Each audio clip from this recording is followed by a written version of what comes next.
Hello everyone, क्या हाल है आप सबका। Welcome to our YouTube channel mind जिला we rise by lifting others. So guys, आज हम सर्वेइंग का नेक्स्ट चैप्टर करने वाले हैं। नेक्स्ट चैप्टर स्टार्ट करेंगे। चैप्टर का नाम है लेवलिंग। और जो लेवलिंग चैप्टर है बहुत ही इंपॉर्टेंट चैप्टर है। इसको हमने बहुत ही अच्छे से समझना है और मैं ट्राई करूंगा कि मैं क्वेश्चन से ही आपको ज़्यादा से ज़्यादा कॉन्सेप्ट आपके क्लियर कर सकूं। ठीक है गाइज, तो ज़्यादा टाइम वेस्ट ना करते हुए पहले होमवर्क क्वेश्चन की तरफ बढ़ेंगे। होमवर्क क्वेश्चन को देखिए। होमवर्क क्वेश्चन जो मैंने आपको दिया था वो मैंने आपको इस ऐसा क्वेश्चन दिया था कि ताकि आपको थोड़ा सा आइडिया हो जाए, क्योंकि आप आंसर्स तो कर नहीं रहे हो। ठीक है, तो आंसर जब तक नहीं करोगे तो आपको पता क्या चलेगा कि आपको आता है या नहीं आता। ठीक है गाइज, तो पहला होमवर्क क्वेश्चन है। जो होमवर्क क्वेश्चन देखिए, वगैरह while measuring horizontal angles by the method of repetition with the theodolite reading are taken on both the verniers, which of the following error will be eliminated by reading both verniers। देखो मैंने आपको कल errors का बहुत ज़्यादा करवाया और मैं हर वीडियो में जितनी इसकी वीडियो थी थियोडोलाइट की, मैंने बहुत फोकस किया आपको कि कैसे एरर को एलिमिनेट करते हैं। क्योंकि इसके बहुत सारे क्वेश्चंस आपको देखने को मिलते हैं। तो मैं फिर से इसमें अभी ज़्यादा टाइम वेस्ट नहीं करूंगा, सीधे आंसर की तरफ बात करेंगे। देखो उसने बात किया कि बोथ वर्नियर की जब हम रीडिंग लेते हैं, बोथ वर्नियर्स की जब हम रीडिंग लेंगे तो हम कौन सा एरर को एलिमिनेट कर सकते हैं। ठीक है, ऑप्शन नंबर 1 है error due to eccentricity of vernier. तो जब इसमें पहला ऑप्शन ही हमें पता लगा कि सेंट्रिसिटी ऑफ वर्नियर है तो हम दूसरे ऑप्शन की तरफ जाएंगे ही नहीं, क्योंकि हमें पता है कि लाइन ऑफ कॉलिमेशन से हम कैसे एलिमिनेट करते हैं, बाय बोथ फेस। ठीक है, ये मैंने आपको बताया हुआ पहले। इम्परफेक्ट एजुएशन का भी बताया हुआ, इम्परफेक्ट ग्रेजुएशन का भी बताया हुआ। ठीक है, तो इसमें option number A is the right answer for this question. कि क्या है, जब भी हमें इसेंट्रिसिटी ऑफ वर्नियर्स को एलिमिनेट करना हो तो हम क्या करते हैं, बोथ वर्नियर रीडिंग्स को कैलकुलेट करते हैं। क्या करते हैं, बोथ वर्नियर रीडिंग्स को कैलकुलेट करते हैं। तो गाइज आज के टॉपिक की तरफ बढ़ते हैं। होमवर्क क्वेश्चन का आंसर तो मैंने आपको बता दिया, होप आप सबका आंसर भी यही आया हो। तो अभी हम नेक्स्ट हमारा जो आज का चैप्टर है उसकी तरफ बढ़ेंगे। और चैप्टर का पहला क्वेश्चन देखिए guys, the objective of levelling is to determine level difference only, elevation and of stations, level difference of elevation, level differences and elevation। देखो व्हाट इज लेवलिंग। लेवलिंग का मतलब ही यही है कि मैंने सपोज मैं यहाँ खड़ा हूँ और कोई एक पर्सन है बहुत ज़्यादा नीचे खड्डे में जाके खड़ा है या फिर कहीं डिग में जाके खड़ा हुआ है, तो अब मुझे उसका और अपने बीच का डिस्टेंस निकालना है, लेवल निकालना है। भाई जहाँ पे मैं खड़ा हूँ वो मेरे से कितने मीटर डाउन है या मैं उससे कितने मीटर अप हूँ, यही होता है लेवलिंग। अब मतलब क्यों ज़रूरत पड़ती है हमें लेवलिंग की, क्यों ज़रूरत पड़ती है। जब हम बिल्डिंग बनाते हैं या फिर कभी रोड लेते हैं तो हम क्या करते हैं, हम इसलिए लेते हैं ताकि हमें पता होना चाहिए हमारी जो रोड है वो इस पॉइंट से कितने डाउन है या हमारा ये पॉइंट उस रोड से कितना अप है। तो लेवलिंग हमारे लिए बहुत ज़्यादा इंपॉर्टेंट है। हम कोई भी इंजीनियरिंग प्रोसेस में कुछ भी स्टार्ट करना हो सबसे पहले तो हम लेवलिंग ही करते हैं, फिर उसके बाद अपनी आगे की कार्रवाई स्टार्ट करते हैं। तो भाई उसने क्वेश्चन में पूछा कि ऑब्जेक्टिव हम क्यों, उसने यही पूछा करते क्यों है। तो मैंने आपको बताया डिफरेंस मेजर करने के लिए, लेवल डिफरेंस। कि वो कह रहा है कि सपोज ये है ऐसे, एक पॉइंट है ए, एक पॉइंट है बी। अब मुझे एक पूछ रहा है, अब मुझे बताना है कि भैया ए जो है वो बी से कितना ऊंचा है, कितने मीटर हाइट पे है। तो ये मुझे किससे पता लगेगा, लेवलिंग से पता लगेगा। या बी ए से कितना मीटर नीचे है तो वो भी किससे पता लगेगा, लेवलिंग से पता लगेगा। तो मतलब मुझे इन दोनों के बीच का क्या पता लगेगा, डिफरेंस। देखो एक तो मुझे अगर मुझे चाहिए कि ए कितने पॉइंट पे है, क्या चाहिए मुझे, चाहिए सपोज एक मीन सी लेवल है। सपोज क्या है, एक मीन सी लेवल मान लिया मैंने, ठीक है, MSL। ठीक है, अब वो पूछ रहा है कि जो ए पॉइंट है वो मीन सी लेवल से कितना हाइट है, कितने हाइट पे है। तो उसकी क्या पता लगेगी मुझे, एलिवेशन पता लगेगी ना एलिवेशन। और ये पूछा था कि दूसरा जो बी पॉइंट है वो मीन सी लेवल से कितना नीचे है, तो ये भी पता क्या लगेगी, उसकी एलिवेशन पता लगेगी। मतलब एक मैं एलिवेशन भी निकाल सकता हूँ, साथ ही साथ में क्या निकाल सकता हूँ कि ए और बी एक आपस में कितने दूर पे हैं, मतलब उनके बीच का डिफरेंस, लेवल डिफरेंस। तो ऑप्शन नंबर डी के साथ चलेंगे। Option number D is the right answer for this question. कि जो ऑब्जेक्टिव होता है लेवलिंग का वो ये होता है कि हम साथ ही साथ क्या करते हैं, एलिवेशन निकाल सकते हैं और एलिवेशन के साथ ही साथ क्या निकाल सकते हैं, उसका लेवल का डिफरेंस भी निकाल सकते हैं गाइस। तो ठीक है गाइस, नेक्स्ट क्वेश्चन की तरफ बढ़ते हैं। देखो नेक्स्ट क्वेश्चन वो कह रहा है levelling deals with the distance in a. वो कह रहा है लेवलिंग जो है वो डील किसके साथ करती है, difference in a vertical plane only. अगर वर्टिकल प्लेन होगा, सपोज वर्टिकल प्लेन ऐसे, ठीक है, वर्टिकल प्लेन ओनली, ऐसा है क्या। सेकंड है हॉरिजॉन्टल प्लेन ओनली। और थर्ड है अपने पास ऑब्लिक प्लेन्स। देखो पहली एक चीज बताता हूँ, ओनली फर्स्ट दो ऑप्शन में ओनली लगा था, तो इसलिए मैंने वो ऑप्शन आपको दोनों बता दिया, क्या हॉरिजॉन्टल प्लेन या क्या मेरा वर्टिकल प्लेन। और ऑब्लिक प्लेन्स क्या होता है, देखो ऑब्लिक प्लेन्स तो सीधी बात ना, जो ना ही वर्टिकल हो ना ही हॉरिजॉन्टल हो, इन दोनों के बीच में हो सकता है। ये मेरा क्या है, ऑब्लिक प्लेन, ये मेरा क्या है ऑब्लिक प्लेन, ये ऑब्लिक प्लेन, ये ऑब्लिक प्लेन, ये ऑब्लिक प्लेन, मतलब ना ही वो प्रॉपर वर्टिकल होना चाहिए ना ही प्रॉपर हॉरिजॉन्टल होना चाहिए, उन दोनों के बीच का होगा तो वो कौन सा प्लेन हो गया, ऑब्लिक प्लेन। अब सपोज ऑब्लिक प्लेन और कैसे हो सकता है, सपोज एक बॉडी ले लेते हैं, ये बॉडी आ गई मेरी, ठीक है। ऑब्लिक प्लेन इसमें क्या होगा, ऑब्लिक प्लेन क्या होगा, इस तरह से ये ऑब्लिक प्लेन होगा, ये इसका ऑब्लिक प्लेन होगा या ये होगा, ठीक है। तो वो कह रहा है कि levelling deal with the distance in है। अब अगर मुझे बताओ जो लेवलिंग है वो किसके साथ डील कर रही है, वर्टिकल के साथ डील कर रही है, हॉरिजॉन्टल के साथ डील कर रही है। तो लेवलिंग का मतलब ये है कि डिस्टेंस निकालना, वर्टिकल हॉरिजॉन्टल हो तो बात ही नहीं है। तो अगर इंक्लाइंड होगा, मतलब ऑब्लिक टाइप का इंक्लाइंड ही हो गया ना ऑब्लिक प्लेन, तो जो लेवलिंग है वो डील करती है ऑब्लिक प्लेन से, किसके साथ, ऑब्लिक प्लेन। तो option number C is the right answer for this question, क्या आएगा, ऑब्लिक प्लेन, ठीक है गाइस। तो नेक्स्ट क्वेश्चन तरफ बढ़ेंगे, लेवल सरफेस। और लेवल सरफेस के बारे में मैंने आपको किसी पीछे चैप्टर में आपको पूरे डायग्राम के थ्रू बताया था कि पूरा एक सर्कल बताया था, पूरा बताया था, अर्थ बताया था कि अर्थ के आगे पीछे जो होती है वो कौन सी होती है, लेवल सरफेस होती है, फिर हॉरिजॉन्टल सरफेस कौन सी होती है, वर्टिकल लाइन कौन सी होती है, मीन सी लेवल कौन सा होता है, बताया था आपको मेरी प्रीवियस वीडियोस में, देख लीजिए, आपको वहां से डाउट आपका क्लियर हो जाएगा। अब यहाँ पूछा लेवल सरफेस, वो क्या है, लेवल सरफेस एक टाइप की हॉरिजॉन्टल सरफेस होती है क्या, लेवल सरफेस हॉरिजॉन्टल सरफेस भी हो सकती है, ठीक है। बट लेवल सरफेस हम मानते किसको, level surface is a mean spherical area of the earth, मतलब जो पूरा जो अर्थ है उसके आगे पीछे जो घूमेगी, मतलब एक टाइप की कर्व सरफेस मानी जाती है। लेवल सरफेस एक टाइप की कर्व सरफेस भी मानी जा सकती है।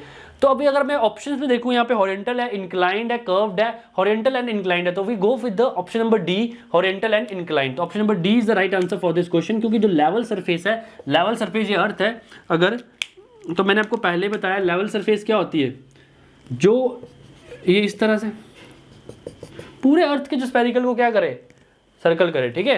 तो option number D is the right answer for this question. तो नेक्स्ट क्वेश्चन तरफ बढ़ेंगे, ठीक है गाइस। नेक्स्ट क्वेश्चन में देखिए, वो भी नेक्स्ट क्वेश्चन में ये बोल रहा है an example of a level surface, वो कह रहा है लेवल सरफेस की एग्जांपल क्या हो सकती है।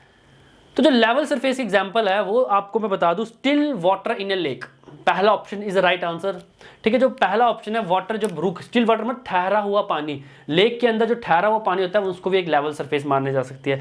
या फिर sea level unaffected by tides, sea level but unaffected by tides, tides का मतलब कि आपको पता लहरें, मतलब अनअफेक्टेड, टाइड्स से अफेक्टेड नहीं होनी चाहिए, तो वो भी हमारी क्या हम एग्जांपल मान सकते हैं लेवल सरफेस की। तो option number A and B is the right answer for this question. तो option number A is both and A B is the D option, D option is the right answer for this question, ठीक है guys. तो next question तो बोलेंगे, which of the following is not a characteristic of a level line. देखो level के बारे में, level line के बारे में 4-5 क्वेश्चन आ गए हैं, ठीक है। क्यों आए, क्योंकि ये क्वेश्चंस बहुत ज़्यादा रिपीट हुए हैं इस चीज़ के बारे में, तो ही मैंने ये डाले हुए हैं। और अब मैं आपको एक बात बता दूं, देखो मैंने आपको बताया था कि क्वेश्चंस को इस तरह से करना है कि आपको सारे के सारे ऑब्जेक्टिव के जो उनके ऑप्शंस होते हैं उनको भी आपको टैकल करना आना चाहिए, उनको पता होना चाहिए कि हर ऑब्जेक्टिव किसके बारे में बता रहा है, ठीक है।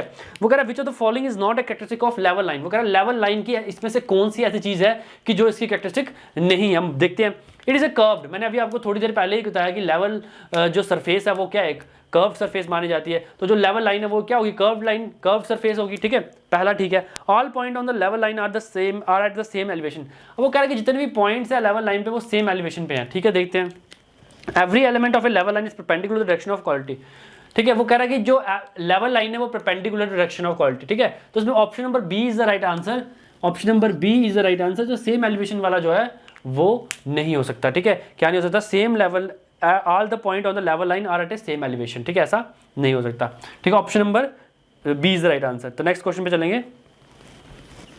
देखो नेक्स्ट क्वेश्चन उसने कहा, altitude of a point is the vertical distance above any reference datum mean sea level, ground level and none of the above. देखो मैं आपको एक चीज़ बता देता हूँ, सपोज ये मेरा मीन सी लेवल है, हमारा इंडिया का मीन सी लेवल कौन सा है, मुंबई सी पोर्ट, ये मेरा क्या है, मीन सी लेवल है। अब हमेशा याद रखना कि आल्टीट्यूड हमेशा अप होता है, जब आल्टीट्यूड की बात माने करेगा तो मतलब मीन सी लेवल से अबव की बात कर रहा है, याद रखना, आल्टीट्यूड मतलब मीन सी लेवल से अबव। अब अगर एलिवेशन की बात करता, एलिवेशन जो होता है, एलिवेशन की बात करता, elevation can be above can be below, मतलब एलिवेशन क्या होगा, ये भी एक एलिवेशन है, ये भी एक एलिवेशन है। देखो जो एलिवेशन है वो मीन सी लेवल से can be above and can be below, मतलब ऊपर भी हो सकती है नीचे भी हो सकती है, बट जो अल्टीट्यूड है वो हमेशा अबव होगा। तो बात करें altitude of point is vertical distance above, तो मैंने आपको बताया मीन सी लेवल, तो option number B is the right answer for this question, option number B is the right answer for this question. तो गाइस नेक्स्ट क्वेश्चन तरफ बढ़ेंगे, वो कह रहा है पॉइंट क्या कह रहा है, पढ़ो क्वेश्चन को। वो कह रहा है point vertical angle is usually measured with respect to. वो कह रहा है एक पॉइंट पे जो वर्टिकल एंगल्स हैं वो किसके रिस्पेक्ट में मेजर होते हैं? तो ऑब्वियसली बता, वर्टिकल एंगल्स हैं वो हॉरिजॉन्टल लाइन के रिस्पेक्ट में मेजर किए जाएंगे। किसके रिस्पेक्ट में? हॉरिजॉन्टल लाइन के रिस्पेक्ट में मेजर किए जाएंगे। तो option number D is the right answer for this question. ठीक है, तो नेक्स्ट क्वेश्चन में देखिए, वो कह रहा है डिफरेंशियल लेवलिंग। ठीक है, डिफरेंशियल लेवलिंग जैसा वर्ड है, लेवलिंग की बहुत सारी टाइप्स होती है, फ्लाई लेवलिंग, ऐसी प्रोक्ली लेवलिंग। तो ये पूछा कि डिफरेंशियल लेवलिंग क्या होती है। वो कह रहा है डिफरेंशियल लेवलिंग का मतलब है involves more than one setting of an instrument. बिल्कुल करेक्ट। डिफरेंशियल मतलब है कि जगह जगह पे, ठीक है। दूसरी है कि resorted when two points are situated quite apart. तो डिफरेंशियल लेवलिंग यूज ही तभी की जाती है जब एक पॉइंट दूसरे पॉइंट से बहुत ज्यादा दूर हो, क्वाइट अपार्ट मतलब दूर हो। ठीक है, एंड ऑल्सो कॉल्ड इज इनको उसको एक और नाम है कंपाउंड लेवलिंग भी हम कहते हैं। तो option number D is the right answer for this question. इसका क्या आंसर आएगा? All of the above is the right answer. ठीक है, नेक्स्ट क्वेश्चन तरफ बढ़ेंगे। अब ये क्वेश्चन है, वो कह रहा है space between two lenses of Ramsden eyepiece. Ramsden eyepiece क्या होता है, थोड़ा सा वो आपको मैं बता देता हूँ। ठीक है गाइज, देखो रेमस्टन आई पीस, देखो आई पीस होता है ना, जो आई पीस होता है आपने देखो लेवलिंग में एक आई पीस जहाँ से हम देखते हैं। ठीक है, वो दो टाइप के आई पीस होते हैं, दो होते हैं बेसिकली। ठीक है, एक होता है रेमस्टन, एक होता है हाइजन। अब ये जो हाइजन आई पीस है ये यूज नहीं होता कॉमनली, मोस्टली नहीं यूज होता, नॉट यूज्ड, मतलब इतना यूज नहीं किया जा सकता। तो अब सबसे ज़्यादा यूज कौन सा किया जाता है? मोस्टली यूज कौन सा, मोस्ट कॉमनली यूज कौन सा है? मोस्ट कॉमनली यूज यही है, क्योंकि इसकी बात कर रहे हैं, अगर पूछा है तो मोस्ट कॉमनली यूज यही है। अब ये होता क्या है, ठीक है बताया था थोड़ा सा। इसमें जो होता क्या, एक टाइप का कौन सा इंस्ट्रूमेंट है, इंस्ट्रूमेशन है देखने के लिए। ठीक है, तो अब वो कह रहा है रेमस्टन आई पीस जो है उसमें होता क्या है, उसमें एक प्लेन कॉन्वेक्स लेंस होता है। क्या होता है? या फिर प्लानो कॉन्वेक्स लेंस, एक ही मतलब प्लानो कॉन्वेक्स लेंस होते हैं। ठीक है, of equal focal length, of equal focal length. क्या होते हैं? इक्वल फोकल लेंथ के कॉन्वेक्स लेंस होते हैं। ठीक है, क्या होते हैं? Of equal focal length.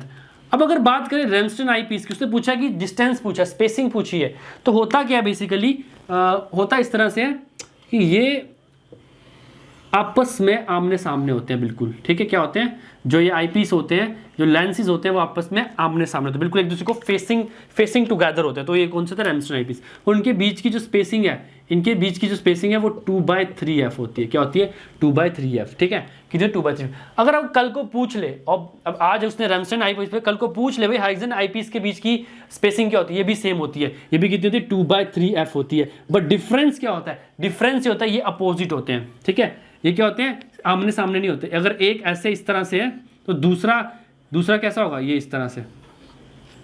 तो इनके बीच का जो डिस्टेंस है वो क्या है? 2/3f। ठीक है गाइस, तो मैंने आपको दोनों बता दिए। अगर कल को, अब इसका ऑप्शन क्या? Option number B is the right answer for this question guys. ठीक है, ठीक है गाइस, तो नेक्स्ट क्वेश्चन तरफ बढ़ेंगे। नेक्स्ट क्वेश्चन देखिए, बहुत इंपॉर्टेंट है टॉपिक, सेंसिटिविटी, झंझनाहट है ना, दांतों में होती है ना सबके। ठीक है, वही है कुछ, देखते हैं किसके लिए कह रहा है। वो कह रहा है sensitivity of A bubble tube increases. वो कह रहा है सेंसिटिविटी किस तरह से इंक्रीज हो सकती है। पहले तो आपको थोड़ा सा सेंसिटिविटी के बारे में डिस्कस करते हैं। What is sensitivity?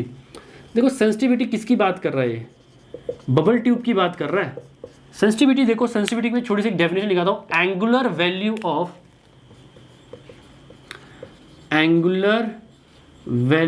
Of one division of bubble tube. ठीक है, वो कह रहा है कि क्या होता है कि हम जब लेवलिंग को जो इंस्ट्रूमेंट है उसको सेट करते हैं तो उसमें क्या आता है? थोड़े सारे एरर्स आते हैं, सेंसिटिविटी थोड़ा सा चेंजेस आती हैं। वो कह रहा है कि वो कैसे थी, सपोज ये मेरा पॉइंट है O। ठीक है, अब जो मेरी R डिस्टेंस है ये है, बबल ट्यूब है, ये बबल ट्यूब ऐसे होती है, बबल ट्यूब गोल जैसी, उसके बीच में बबल होता है। ठीक है, वो ऐसे एग्जाम्पल के थ्रू मैं बता रहा हूँ कि क्या हुआ कि इसका होना चाहिए था R होना चाहिए था, बट क्या हुआ? सेंसिटिविटी के कारण थोड़ा सा एरर दे दिया उसने। बहुत कैसे होती है सेंसिटिविटी वो बताऊंगा। ठीक है, कारण क्या हुआ? थोड़ी सी चेंज हो गई। तो अब ये डिस्टेंस कितना चेंज हुआ? D डिस्टेंस से चेंज हुआ, मतलब होना चाहिए था इसको इधर, पहुंच गया इधर बबल, तो चेंज कितना आया? 5 एंगल चेंज आया। तो उसे सेंसिटिविटी का एक फॉर्मूला दिया, phi = D/R। इसको दे दिया रेडियंस में। किसमें दे दिया? रेडियंस में। और उसने बड़ी सारी चीजें बता दी। उसने बोला सेंसिटिविटी लिखा, ये phi मतलब सेंसिटिविटी। उसने बोला सेंसिटिविटी कब कम होगी? क्या बोला? सेंसिटिविटी जो हमारी है कब कम होगी? जब हमारी विस्कोसिटी, जो लिक्विड इसके अंदर पड़ा हुआ है उसकी विस्कोसिटी क्या होगी? ज़्यादा होगी। क्या होगी? विस्कोसिटी ज़्यादा होगी। ठीक है, अब उसने पूछा क्या, सेंसिटिव है बबल ट्यूब इंक्रीजेज, वो उसने उल्टा पूछा, उसने बोला कि जब मेरी सेंसिटिविटी बढ़ेगी कब? जब मेरी सेंसिटिविटी कब बढ़ेगी? तब बढ़ेगी जब मेरी, तो उल्टा हो जाएगा ना ये, जब विस्कोसिटी क्या हो जाएगी? अगर मेरी विस्कोसिटी क्या हो गई? कम हो गई। अगर मेरा जो लिक्विड है उसके अंदर, बबल के अंदर, वो क्या हो गया? कम हो गया, उसकी विस्कोसिटी कम होगी, तो मेरी सेंसिटिविटी क्या हो जाएगी? इंक्रीज होगी। तो पहला पॉइंट है उसका, sensitivity of bubble tube increases है विद इंक्रीजिंग द रेडियस। वो कह रहा है रेडियस इंक्रीज होगा। सपोज पहले रेडियस इतना था, ठीक है, अब इसका मैं खेलने का मैदान कितना था? इतना सा था। अब क्या हुआ? रेडियस बढ़ गया। अब क्या हुआ? रेडियस और बढ़ गया, तो मतलब इसकी सेंसिटिविटी भी क्या हो जाएगी? बढ़ जाएगी। तो पहला ऑप्शन है कि अगर सेंसिटिविटी बढ़ेगी, रेडियस बढ़ेगा, तो सेंसिटिविटी बढ़ जाएगी। ठीक है, अब क्या हुआ? वो कह रहा है कि डिक्रीजिंग द विस्कोसिटी। अब क्या हुआ कि विस्कोसिटी क्या हो गई? कम हो गई। अगर विस्कोसिटी क्या हो गई? कम हो गया। मैंने यहां बताया था कि सेंसिटिविटी कम क्या कब होगी? सेंसिटिविटी कम होगी जब विस्कोसिटी ज्यादा होगी, ज्यादा विस्कस होगा, तो सेंसिटिविटी कम होगी। अब क्या हुआ? उसकी विस्कोसिटी क्या होगी? विस्कोसिटी क्या होगी? उल्टा हो गया, कम हो गई, तो सेंसिटिविटी क्या हो जाएगी? ज्यादा हो जाएगी। मतलब सेंसिटिविटी कब इंक्रीज करेगी? जब विस्कोसिटी कम होगी। तो ऑप्शन नंबर 2 है decreasing the viscosity of liquid, बिल्कुल ठीक है। Option number 3 increasing the length and dia of the tube, ये भी ऑप्शन ठीक है। तो ऑप्शन नंबर कौन सा आएगा इसमें? D is the right answer, कि सेंसिटिविटी जो है वो तीनों ऑप्शंस को लगा के ही क्या होता है, हमारी सेंसिटिविटी क्या होती है? बढ़ जाती है। तो option number D is the right answer for this question. ठीक है गाइस, तो नेक्स्ट क्वेश्चन तरफ बढ़ेंगे। वो कह रहा है the most important requirement of levelling is that. दो जो ऑप्शन तीनों दिए हैं वो तीनों के तीनों लेवलिंग को करने के लिए जरूरी हैं। हमें अगर लेवलिंग करिए तो वो तीनों के तीनों ऑप्शन हमें करने हैं। पर उसने पूछ लिया मोस्ट इंपॉर्टेंट, तो देखते हैं कौन सा इंपॉर्टेंट। पहला कह रहा है horizontal cross hair should lie in the plane perpendicular to the vertical axis.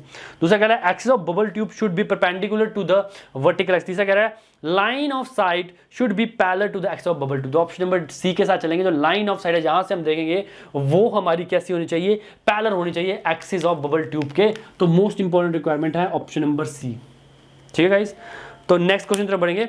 Levelling of dumpy level. जब डंपी लेवल जैसा कोई वर्ड आपने सुना ही होगा, डंपी लेवल चलाया भी होगा, क्या बता, सर्वे कैंप अगर किया होगा आप सबने तो डंपी लेवल तो चलाया ही होगा। देखो डंपी लेवल क्या होता है? एक लेवलिंग इंस्ट्रूमेंट है, उसमें सबसे इसका फायदा है कि इसमें जो एडजस्टमेंट है बहुत ही कम है, मतलब फ्यूअर एडजस्टमेंट। इसको बहुत ही कम एडजस्ट करना पड़ता है। एक बार कर दिए तो सेट, मतलब एक और वर्ड बोल देते हैं, अगर आपने कर दिया तो सेट, मतलब longer life of the adjustment.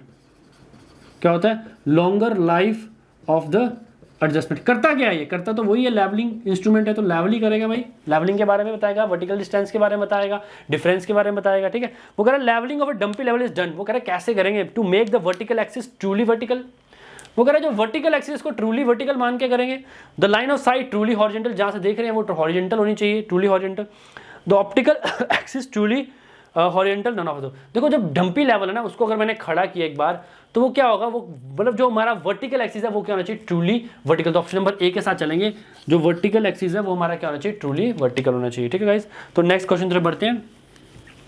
देखो नेक्स्ट क्वेश्चन वो कह रहा है फिलाडेल्फिया रॉड। फिलाडेल्फिया रॉड क्या होती है? Is a type of, Philadelphia rod जो होती है उसको हम एक टाइप का कौन सा रॉड कहते हैं? एक का लेवलिंग स्टाफ कहते हैं लेवलिंग स्टाफ। तो ऑप्शन नंबर 1 अगर जो है सॉलिड है, ऑप्शन नंबर 2 फोल्डिंग है, ऑप्शन नंबर 3 टेलीस्कोप है। तीनों के तीनों एक टाइप के स्टाफ के टाइप है। लेवलिंग स्टाफ तो देखा होगा, जो आप ऐसे खड़े होकर ऐसे पकड़ के खड़े हो जाते हैं और वहां से हम लेवलिंग से उसको उसमें जो रीडिंग्स नोट आउट करते हैं, क्या कहते हैं? उसकी रीडिंग्स नोट आउट करते हैं। तो वो कह रहा है कि फिलाडेल्फिया रॉड है जो, उसको एक टाइप बोल दिया। किसकी टाइप है? वो है टेलीस्कोप स्टाफ। किसकी? वो है टेलीस्कोप स्टाफ की।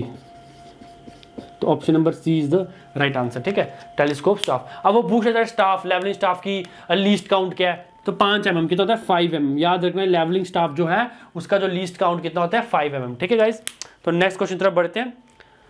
वो कह रहा है on turning point. Turning point का मतलब यहाँ पे चेंजिंग पॉइंट है। टर्निंग पॉइंट का मतलब यहाँ पे चेंजिंग पॉइंट है। Only 4 side is taken. वो कह रहा है सिर्फ एफ हम टेकन करेंगे, 4 side taken. Only back side is taken. वो कह रहा है सिर्फ बैक साइड टेकन करेंगे। वो कह रहा है both F and B S are taken. Intermediate sight, पहले तो आपको बता दो बी एस क्या होता है, एफ एस क्या होता है, इंटरमीडिएट साइड क्या होता है। We first talk about F S. देखो एफएस, सबसे पहले बीएस की बात करते हैं, सबसे पहले बीएस होता है। जो फर्स्ट रीडिंग, जो हमारी फर्स्ट रीडिंग ली जाती है वो हमेशा हमारी क्या होती है, बीएस होती है। तो मतलब जब मैंने लेवलिंग से जो पहली रीडिंग ली वो मेरी क्या होगी, बीएस होगी। अब बीएस के बाद मैंने जितनी रीडिंग लेता गया वो मेरी क्या होगी, इंटरमीडिएट साइड होगी। क्या होगी, इंटरमीडिएट साइड। अब सबसे आखिरी रीडिंग, जो सबसे मेरी आखिरी रीडिंग होगी वो मेरी कौन सी होगी, एफएस होगी। कौन सी होगी, एफएस। याद रखना, BS is the first reading, उसके बीच में जितनी रीडिंग ली जाएगी वो इंटरमीडिएट, और जो एंड में ली जाएगी वो क्या होगी, एफएस। ठीक है।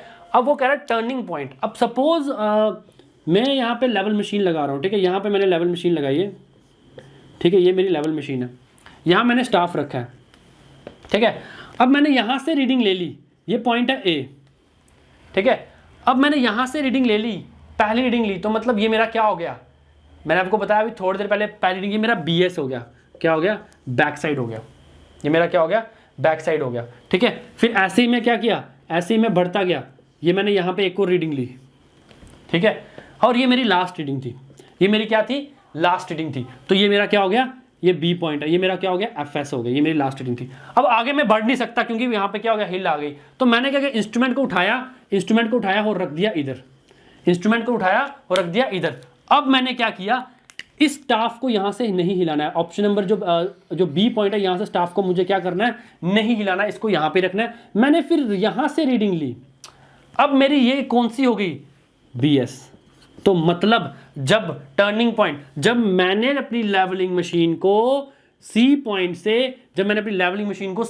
से, उठा के डी पॉइंट पे रख दिया, जब मैंने अपनी लेवलिंग मशीन को सी पॉइंट से उठा के डी पॉइंट पे रखा, मतलब टर्निंग पॉइंट, मतलब चेंजिंग पॉइंट किया, तो मेरी जो कितनी रीडिंग मुझे जरूरत पड़ी, मुझे एफएस की जरूरत भी पड़ी, मुझे बीएस की जरूरत भी पड़ी। मतलब 2 रीडिंग्स की जरूरत पड़ी, एफएस की भी और बीएस की भी। तो option number C is the right answer for this question. Both FS and BS are taken. ठीक है गाइज। तो होप गाइज आपको ये सारे के सारे क्वेश्चंस समझ आए हो और बहुत ही अच्छे लगे हों। तो मैं चाहता हूं कि आप इस वीडियो को करें लाइक और शेयर, और ज़्यादा से ज़्यादा क्या करें, कमेंट्स करें, और साथ ही साथ क्या करें, चैनल को करें सब्सक्राइब, और साथ ही क्या करना है, बेल आइकन को भी प्रेस कीजिए ताकि मेरे आने वाले वीडियोस के नोटिफिकेशंस आपको मिलते रहें। Thank you guys and have a nice day. अभी होमवर्क क्वेश्चन आएगा, उसको ज़रूर कीजिए, और बाय बाय।